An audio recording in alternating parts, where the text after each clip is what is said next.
welcome back to Manifest with Armine. This is Armine and I'm a law of attraction consultant. This video is about what the metaphysical interpretation of the Sabbath is.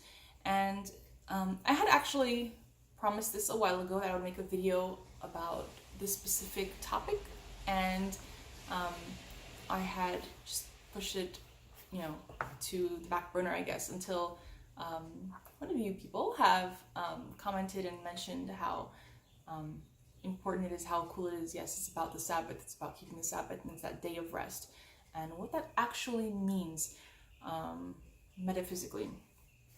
So I'm going to refer to my wonderful Freedom for All, Neville's Freedom for All. This is my signed copy, and yes, I'm showing off a little bit, so what? And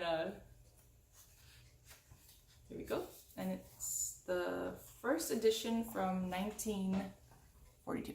Don't know if you can see that, but anyway, so there are 9 chapters, and there are others I'd like to read excerpts from, but today I'm going to focus on the Sabbath because that's what we've been recently sometimes focusing on, and that is the day of rest. And what that means is, how do you know? So if someone's asking me the question of, how do you know something's about to manifest, or how do you know you've done enough visualization, or you've felt the feeling of the wish fulfilled long enough, or any of that type of question, and I would usually answer, it's not about how long you do it, it's about how it feels, and your emotions will always be your guide, because your emotions are a reflection of your vibration.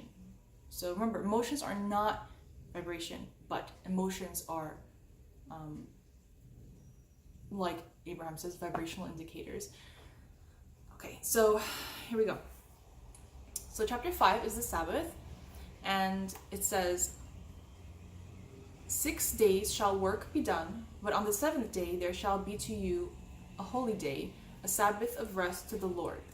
So we think of Sabbath as, in some religions Saturday, some religions Sunday, where we keep that one day for God.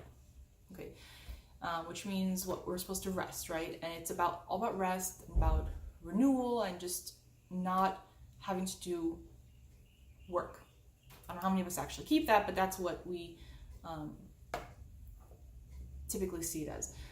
Now it says, these 6 days are not 24-hour periods of time. They symbolize the psychological moment a definite subjective state is fixed. These 6 days of work are subjective experiences, and consequently cannot be measured by sidereal time. I hope I'm saying that right, sidereal time. For the real work of fixing a definite psychological state is done in consciousness. The time spent in consciously defining yourself as that which you desire to be is the measure of these 6 days. So what the 6 days represent is the mental alchemy you're doing. It is the mental transmutation process of moving from the asking state to the receiving state. And that is all mental work.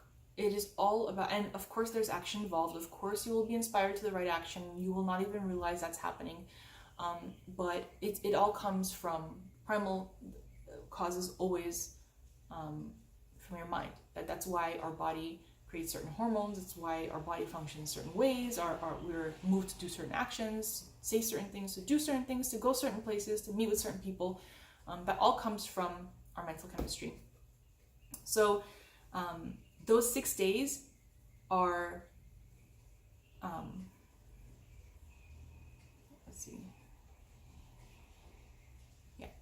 those 6 days represent the amount of time, not exactly 6 days. They're not saying it takes 6 days. And he's not saying it takes 6 days. He's just saying that those 6 days are a representation of the period of time, the phase where you are making that mental adjustment from being the you who does not have your desire to being the one who is with your desire in imagination, and achieving the feeling of naturalness. That's the process.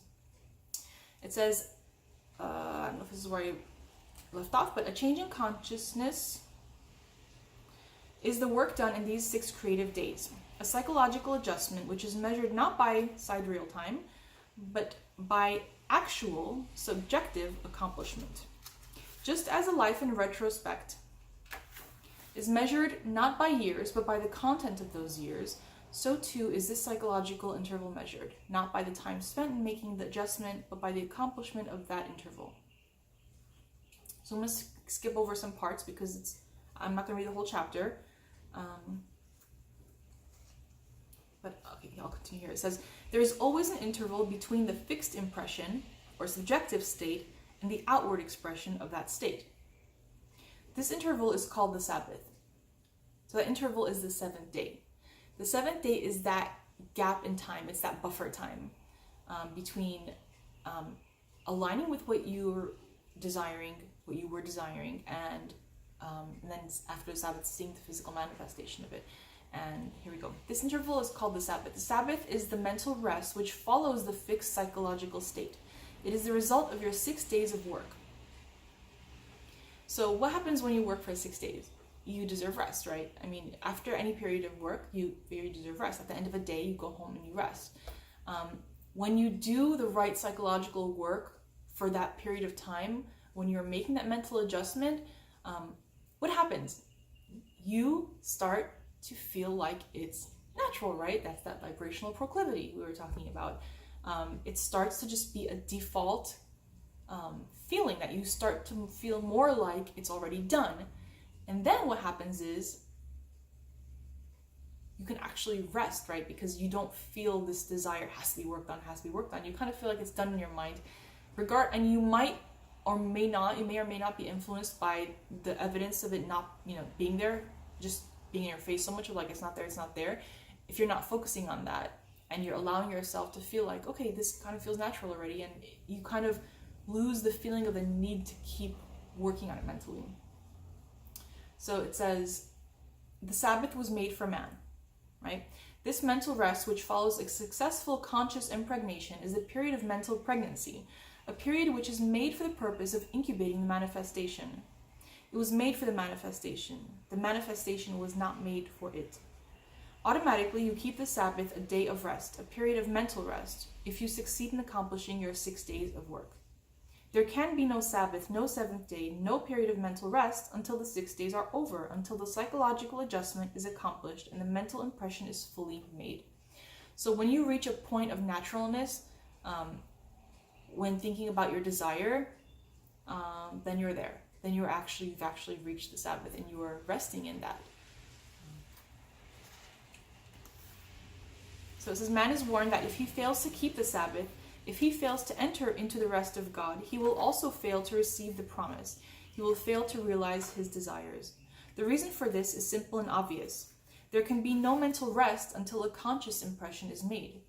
If a man fails to fully impress upon himself the fact that he now has that which he heretofore has desired to possess, he will continue to desire it, and therefore he will not be mentally at rest or satisfied. If, on the other hand, he succeeds in making this conscious adjustment so that upon emerging from the period of silence, or his subjective 6 days of work, he knows by his feeling that he has the thing desired, then he automatically enters the Sabbath or the period of mental rest. Pregnancy follows impregnation. Man does not continue desiring that which he has already acquired. The Sabbath can be kept as a day of rest only after man succeeds in becoming conscious of being that which, before entering the silence, he desired to be. I'm going to stop reading there because there's so much more good stuff here. A lot of it is reiteration. A lot of it is not. There's a lot of cool stuff in here. But I'm going to stop reading there. Just so important. Man does not continue desiring that which he has already acquired. So basically, once impregnation has happened, once your desire has been conceived in your mind, fully conceived, and you're in that state, and it's, you can call it planting the seed. Call it planting the seed, impregnation. It doesn't matter. It's already on its way. You feel at ease because it's coming, it's on its way. Yes, there is a gestation period. Yes, there is buffer of time, and that's called the Sabbath. And that's when you rest. Why? Because that is when your mind can be at rest, and it automatically is at rest because you feel like you're already there. You feel like you already have that which you before desired and did not have. If you really get that and you allow yourself to see it as that simple, then it will be easy for you and very fun to understand when you are actually aligned with your desire, the manifestation of your desire, because it will be that feeling of the Sabbath.